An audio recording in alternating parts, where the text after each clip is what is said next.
very interesting to me is that when Kamala Harris was running, her record as a prosecutor was constantly brought up, and she was called like Kamala the cop. Amy Klobuchar, too, was a prosecutor, and that record has not been looked at or brought up in any of the debates, any of the interviews. And what's interesting to me is when you look at her experience, she prosecuted a lot of low-level crime. Who, Klobuchar? Klobuchar, in the black community, and also she declined to go after police involved in fatal encounters with black men. Yes. Well, we'll ask her that when she comes you know in. I'm going to ask her that. But that's the thing. I mean, you know, and there's one case in particular that I want to talk to her about tomorrow, but she prosecuted a young teenager who's been in jail. He's 33 years old right now. New evidence just came out, and he says, you know, he's pled his innocence from the very beginning. Why isn't she questioned on her record in Minnesota, in the black community? She will be tomorrow.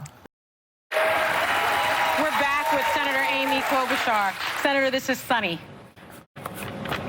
Hi, Sunny. Hi, now I hear you. Yes. Well, a Washington Post poll from last month had you with less than 0.5% of African-American support. That's lower than even Mayor Pete Buttigieg. He has 2%. And I've said this often on the show, you need African-American support to become the Democratic nominee. Now, your tough-on-crime approach when you were a county attorney in Minnesota is criticized for disproportionately harming black and brown people. And when I look at that record, you know, you failed to prosecute a single killing by the police during the 8 years you headed prosecutions. And there were more than 24 police-involved killings in that period. That's just one example. How do you defend that record? Okay, well, let's start. I'll lead out to the support, but I want to start with my work as county attorney. We all know there's systematic racism in this criminal justice system. There's no doubt about that. And I worked really hard when I was there, and I'm proud of the work we did to go after white-collar criminals, to use drug court in a big way. We had a very successful drug court, and we actually found got a 12% decrease in incarceration rates for African Americans. And I also diversified the office, which I think is really, really important. But there is so much more work that we have to do. And that's why when I got to the U.S. Senate, I started working on things like the First Step Act, which we passed, which has decreased the criminal penalties and allowed some nonviolent offenders to get out of prison. I think we have to do that in a bigger way as well. And then as for my support in the African-American community, I've always had strong support in my elections at home. And I have a number of key leaders in the African-American community from Minnesota that have gone and campaigned for me in places like California and Iowa, and that will continue. So my challenge is to get people to know me. My message of economic opportunity, of investing in our schools, I think that matters. I think that my focus on voting rights, Sonny, I am the leader on the bill to register every kid in this country when they turn 18. I think that is going to matter. I'm the leader on the bill to get rid of gerrymandering, to get rid of voting purges. As my friend Stacey Abrams, who go ahead. Senator, you know, I think that your record as a prosecutor matters as well. And when you campaigned for the Senate, you cited your prosecution of 16-year-old black teenager Mayan Burrell as an example of having been an aggressive prosecutor. And it gives me no pleasure to say this because, as you know, I was a prosecutor as well. I've reviewed the facts of that case, and it is one of the most flawed investigations and prosecutions that I think I have ever seen.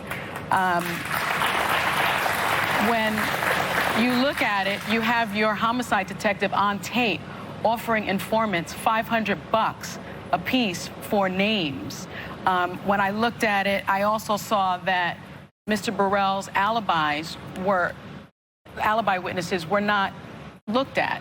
His surveillance tapes were not looked at. I mean, how do you defend something like that to someone like me who is the mother of a black boy, a black teenager? This case would be my worst nightmare.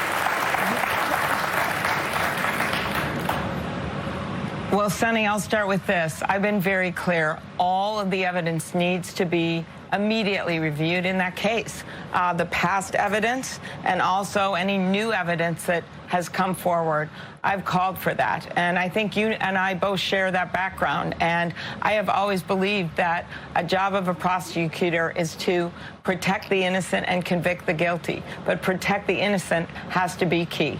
So this case involved an 11-year-old African-American girl who was shot doing her homework at her kitchen table. I got to know her family, and I worked with them. But I would say, I think any prosecutor who cares about justice, and I've always been on the side of justice, would say all evidence must be reviewed immediately, and that's what I think has to happen here. Well, you're a U.S. Thank senator. you for bringing it up. You're a U.S. senator now. You're a powerful woman. What do you intend to do to right this wrong? Well, I've called for the office and the courts to review the evidence. That is what we must do in the justice system. I've also worked extensively with the Innocence Project in my previous job, and we reviewed all the serious cases we had that involved DNA evidence. This one didn't, but we reviewed those cases. It had no gun, it had no DNA evidence, and it had no fingerprints. Are we prosecuting Amy Klobuchar So this is today? a case that must be reviewed. Sonny, I think you know that I care so much about justice, and this case must be reviewed.